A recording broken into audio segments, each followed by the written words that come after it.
So now, in this video, we're going to do a step-by-step build of this circuit. And just looking at it, I can tell this is a low voltage shutoff circuit. So the voltage is ultimately set by this Zener diode. It's not the Zener voltage. There's a little bit more to it. But my motivation for this circuit was a couple series lithium-ion batteries, about 8.4 volts.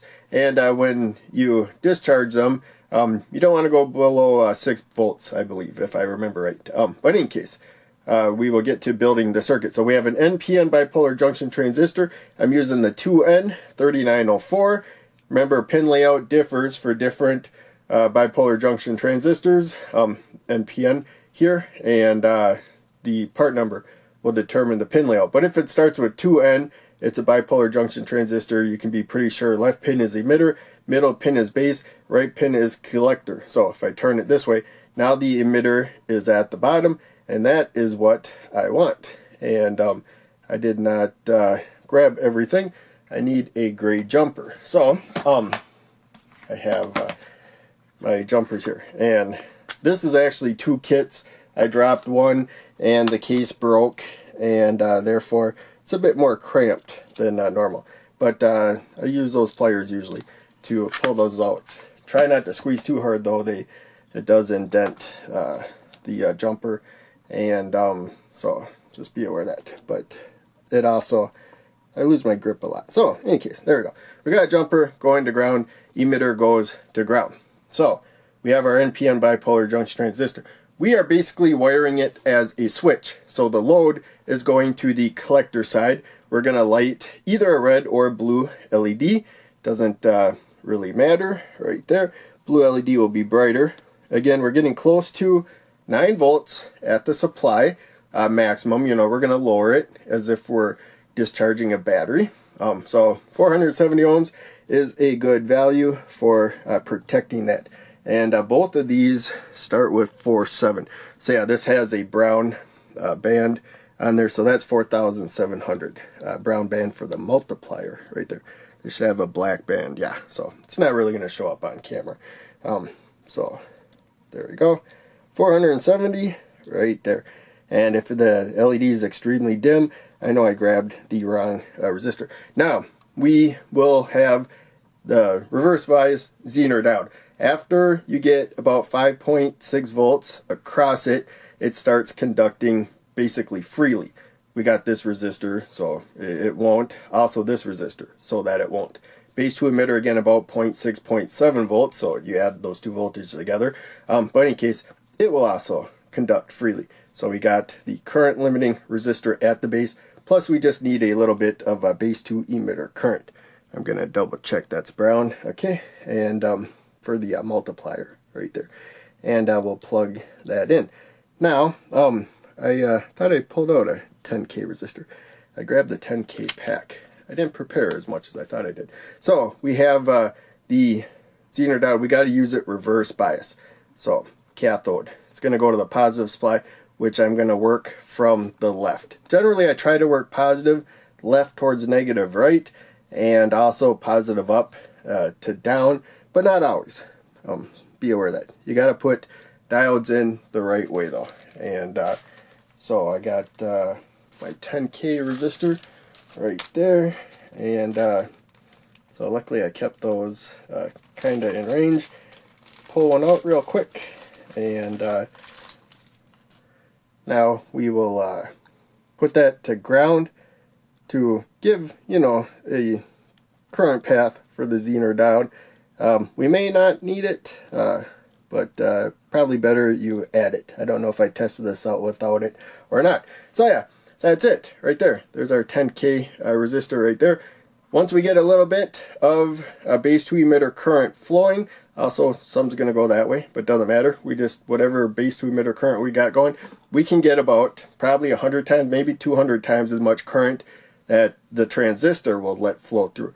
Ultimately, the load will limit the current at some point. So I got the power supply. I guess we don't need to look at the schematic anymore. Power supply there, starting off at 8.4 volts, and it is turned off. So we will plug this in, and my brightness setting doesn't really seem to like this. There we go. So sorry, it kind of got washed out. So we got it clipped, but the output's not on. And there we go. I got a good press of it. And now the output's on. You can see we got the red LED lit up. I can dim the lamp so the red LED shows up better. And main thing is, let's get close to 6 volts. And on the sheet I think it said like 6.2 or something. That I think it starts turning off. But it looks like my goal was to basically get it off by 6 volts. And there you can see right there. Again, I made this a long time ago and I didn't do a practice run. That's why I had to find the components. But that's the main thing. We got it off. Now it's going to start turning on right there. So it's not a sudden on off. It does fade off as you go lower. Which you may want, you know, especially like with LED there, you can tell, hey, it's getting dim, you know, the voltage is going down. Time to recharge the battery or something like that. So fully charged 2-cell lithium-ion battery is about 8.4 volts.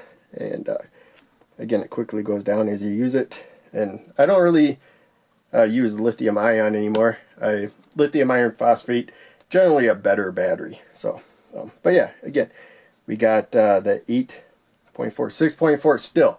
Very bright right there. I don't know if the current kind changed. Also, there's other currents, not just the LED, and this isn't as accurate as a multimeter. But yeah, there you can see 6.2. Looks like we might be less than 1 milliamp of current. Blue LEDs are still really bright. And so I think the red one, we didn't see it lit, but maybe there was a trickle of current. Main thing is though, 6 volts right there. We got the blue LED off completely. If at this setting right there, if there was anything going through it at all, you'd see a faint glow right there. Yeah, so in any case, that's about it. Pretty simple circuit, but pretty effective in my opinion, as long as you don't need a specific voltage for it to shut off at. So we got the 5.6 volts there, about 0.6 volts approximately from the base to emitter. Any voltage above that, so a total of about 6.2 approximately, you'll get a little bit of current, allowing a lot more current to flow through.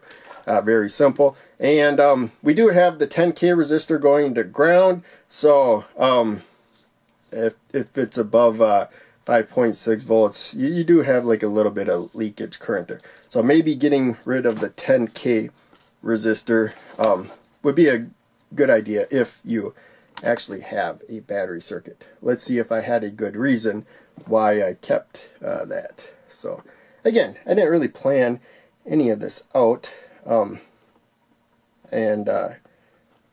I hope you don't mind me experimenting as I think through these things. So there you can see, problem is here, it's not turning off as quickly because we don't have that resistor to ground. So probably because you do get like some leakage through the Zener, even if you aren't quite at its Zener voltage. So yep, we definitely need that 10K resistor. So, you know, always experiment. If you're wondering why a component's added to the circuit, build the circuit without that component. See if it still works. If it's safe to do so, of course.